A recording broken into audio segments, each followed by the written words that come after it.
I don't remember Indonesia very well. I remember it like kind of like a movie that you saw 20 years ago, but not even just 20 years ago, but like 20 years on an airplane or something like that.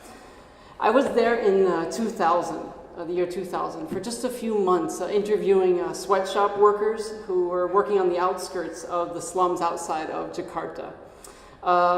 They were stitching clothing for Nike, Adidas, and pretty much any company that you can think of. And the products of these factories were being sold for big bucks, but the people there were being paid pennies to make them. My strongest memories of those few months were that it was hot, a new type of hot that I never experienced before, and that the mosquitoes were of Jurassic caliber, and that I fell in love. I fell in love with a Japanese fast food chain called Hoka Hoka Bento. If anybody's ever heard of it, you never quite forget your first fast food love. But what I remember most from those days was that I felt thrilled, even to just be a small part of the global struggle for workers' rights. So this was 2000 at the time, and I loved where I was. But a few years earlier, I was trying to figure out what I believed in. And I was in my late teens, and I became really interested in these issues. And in the late 90s, the issue of workers' rights was like the issue across college campuses. I don't know if you know this, but in America, student movements from janitor strikes on campus to cafeteria workers, people were interested in fighting for the working conditions for the people who worked on their campuses. But not only that, but those feelings extended across to the people who were stitching college logos on university apparel overseas. I'm happy to this day to say that my university was part of that initial effort, and they were really trying to do and successfully change the working conditions for the workers who worked for them for the better. So I knew that I wanted to work in this field when I graduated from university, and I knew that I wanted to somehow help this movement. And it drove me crazy that adjusted for inflation, what actually drove me crazy was that in the boom years of the roaring 80s and 90s in my country, that adjusted for inflation, a salaried worker's salary was the same at the end of those decades as it was in 1972. Okay, I didn't like that, and I wanted this to change. So I knew I had some energy and enthusiasm, but I didn't know where to point that. So I was trying to find opportunities where I could be useful in the labor movement.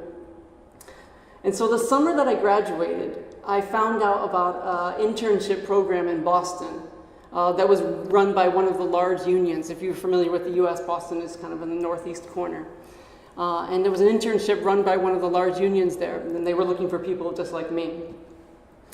So there was a group of 10 of us who showed up for this internship, and they were from all around the country. I was kind of local, being from Connecticut, but there were people from all over the country who wanted to be a part of this. Now, whenever you're doing an internship, whether it's with a labor union or with something else, most of the time you're stuck in the office doing support work, research, sometimes making coffee for other people, those types of things that 19-year-olds do and 20-year-olds do. But they broke the news to us one day at a meeting what we would be doing. They told us that we would be salting. So if you are familiar with this term in the labor movement, then you already know what I'm about to say. But if you haven't heard this before, what a salt does in the workers' movement is to get a job at a workplace and try to organize the workers into a union from the inside. So instead of holding educational meetings with the union might do with workers to try to encourage them to form a union, you are also simultaneously sending people in to work at a workplace to kind of work that angle. So it's like a very low-tech version of industrial espionage or something like that, okay, where you have people in a workplace trying to encourage the workers to join. So salting was a way to find out more about that workplace. That was basically the idea, is that the workers often themselves don't know what goes on there, and therefore it's difficult for them to improve the conditions. In the US, just like most countries on earth, it's very difficult to form a union. Why is that? Because employers do not like giving up arbitrary and complete dictatorial power at the workplace. And when workers try to do something about that, they tend to fight back. So in the US, this is also the case. It's very difficult to form a union. In the end, it's very important that you know, no matter what happens with salting, in the end, the workers are always the ones who decide whether to join a union or not. But salting, I guess, like I said, salting is perhaps a way to make the playing field a little bit more level when it's so stacked against the workers. So I was in Boston, an area called Davis Square, if anybody's familiar with that. And the idea was for me to get a job at this huge cycling center. It was like a massive cycling center. It was actually 3 levels, and there were about 100 people that worked there. So any type of bike part, equipment, seat cover, just like Adi's, all the professional gadgets, you could get at this shop. So I would work there for about 25 hours a week. So sometimes a shift of 4 hours, sometimes a shift of 6 hours. And then after my shift was finished, I would go to the union headquarters. This was the plan. Go to the union headquarters and tell them what it was like to work there, and tell them the different conditions, and tell them what the workers were going through to help the unionizing effort, who the bosses were, and things along those lines. This place that I worked at, which I won't mention the name of, it had been targeted because of its specifically notorious labor practices. And so we were very confident that these workers, when given the opportunity, would be likely to join a union. So there are 3 of us in this place. In the end, the union had this group of salts and divided them up to different workplaces, and there were 3 of us in this one shop. Working in a bike shop is exactly like you can imagine working in a bike shop. Somebody wants something, you go to a back room and you find it, and then you maybe wait a little while because this is your little chance to take a break, and then you come out with it. And you do that for 6 hours, and then you go home. There were pretty much, the only rule on the job was that you should pretty much do what the customer asked, and the customer is always right. The only rule in the larger context was something that the union said, which was, there was one rule, which was that you can't tell anybody what you're doing there. This is very important, okay? And the reason is because sometimes people don't like it. And even though I feel like we have social justice on our side, when people feel like there's something like this going on at their workplace, they get a little bit creeped out by it, you know? So we were working there for a few weeks, and it really did feel like we were living a kind of a double life. Like, part of you can't suppress the fact that you know something that the other people don't know, and you're kind of bursting with it. It's a strange feeling to kind of walk around with all day. And the closest thing, I was trying to think of this a few weeks ago, the closest thing that I've ever felt to this feeling was when I was a college student. I was hired to start a fake fight at a really fancy party. The host of the party thought this would be really funny, so she brought me in to start a fake fight, complete with like wild stunts and like monologue and all this. This is the closest feeling I can think of, because you kind of, you know this thing is about to happen, you know this bomb is about to drop, so you're kind of walking around with this feeling in the pit of your stomach every day at work, you know, that I know something you don't know. And the tension was kind of thick, you know, sometimes you felt like you could kind of cut it with a knife. And you make friends, you make genuine friends, you know, I mean, you work with these people, you make genuine friends, and you get to know people. And so we went to work, the 3 of us, and then we came to the union meeting. And one day, one of the other guys that worked in my workplace, because we each worked on a different floor. I happened to be on the basement, but he worked on the 2nd floor. And he like stands up like all dramatically at the meeting, and he says, "I've got something to tell you guys." And he was kind of known for being a joker, so we were thinking that he was joking around until he said what he said, which was that, well, you know how you work at these places and you get to know people and then you get to make friends with them. And I went out last night drinking with this one guy, and I just felt like we were close enough for me to tell him what I was doing in there, you know, working for the union. So this is the only rule that you're really not supposed to break. So nobody really knew what this meant, and the organizer was really mad. about this. You know, I could probably use a better way to describe really mad. But this guy's name was Pete, and she was furious at Pete. And we were all curious about what this was going to mean for us and what our future working there. Nobody knew if it would jeopardize the entire thing, because sometimes something like this actually does. So everything was a big question mark for us until the next day at work. So when I arrived next day, I immediately knew something was going on, and in just a span of a few hours, one person had told another person who had told another person who had told another person. And just like that guy in that movie, your life isn't changed forever. And my friend's life has changed forever. Everyone somehow, all 100 people, knew that this guy had been sent in there by a labor union, and this was so scandalous.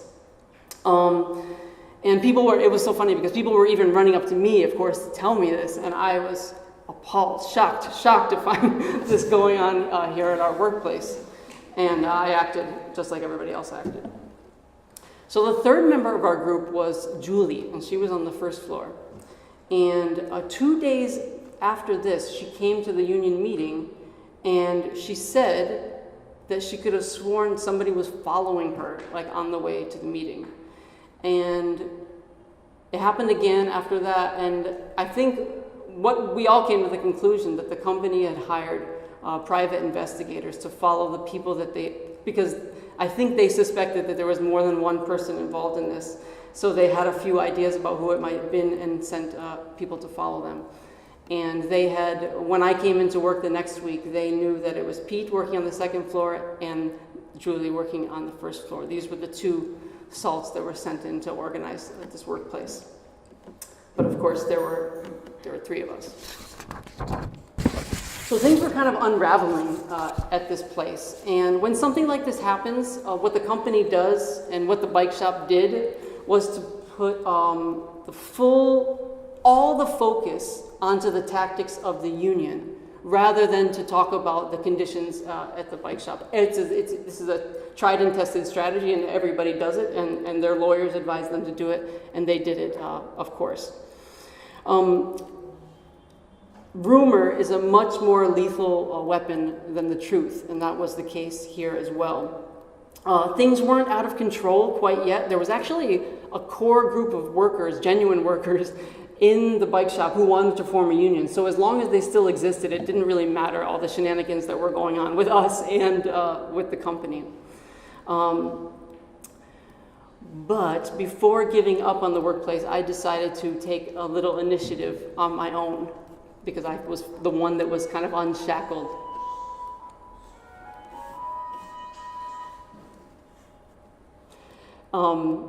And I decided to commit a little crime, just a little one, very, very small and innocent crime. One thing that we didn't have as Salts was enough information about the company. Information is very, very important when you're trying to form a union. So I actually genuinely had to go up to the main offices one day to give them some paperwork to verify some personal information about myself.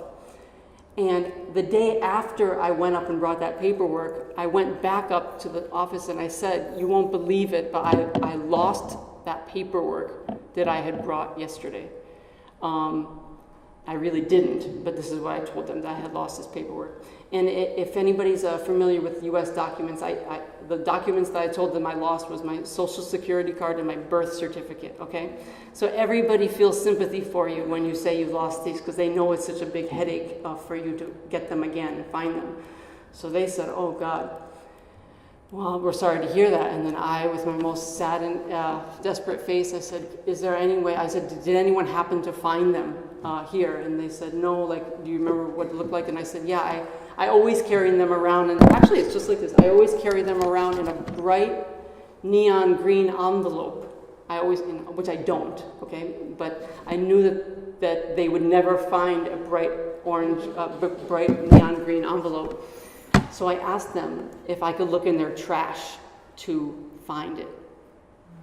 So now this was actually a tricky step, because if you know anything about companies and information. Companies are very protective of their garbage, as they should be. It seems ironic, but they actually are, for a variety of reasons. But on that particular day, at that particular moment, whoever I happened to talk to said, if you want to go through the trash, go right ahead. That hallway is full of garbage bags from every room in this building, including the bathroom. If you want to sort through that by hand to find your things, go right ahead. And this was actually exactly what I wanted to hear. So I rolled up my trousers and I went to the back of the store where all of these bags were located. And I just dumped them out one by one, and all of the garbage reached about up to my knee. So everything you can imagine, everything. And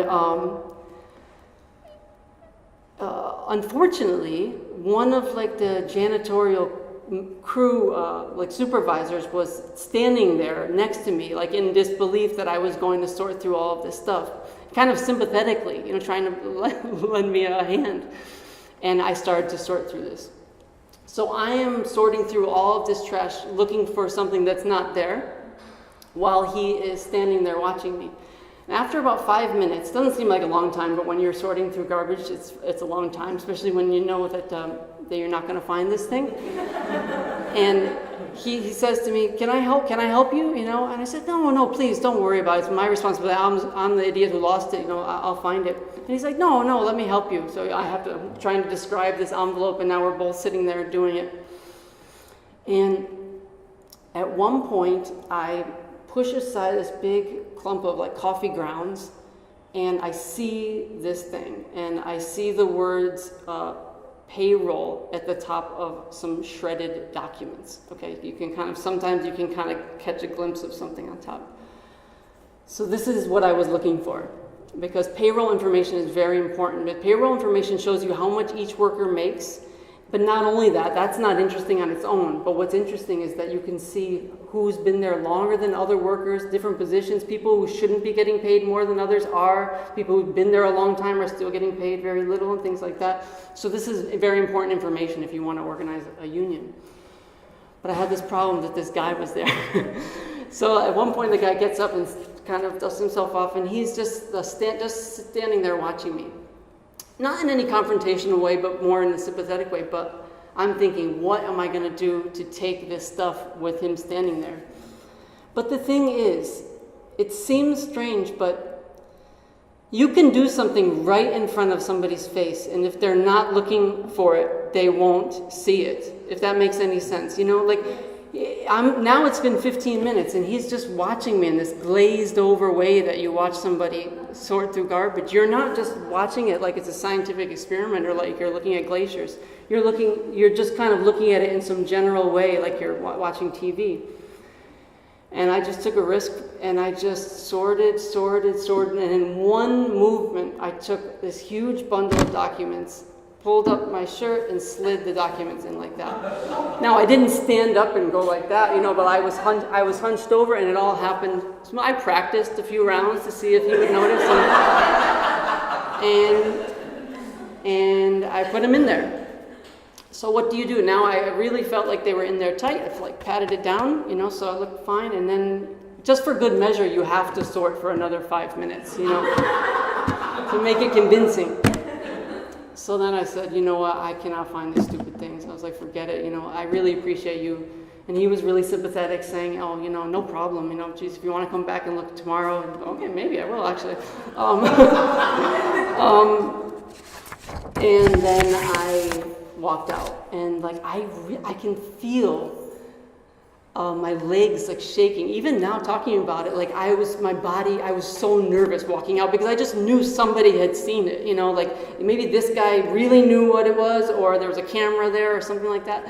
I felt like any second now somebody was going to say, stop, we saw you, And I was so nervous that I didn't even touch the documents, or I felt like I couldn't even think about the documents without them being revealed, until I had reached all the way to the union office and all the way to my desk, up on the 16th floor.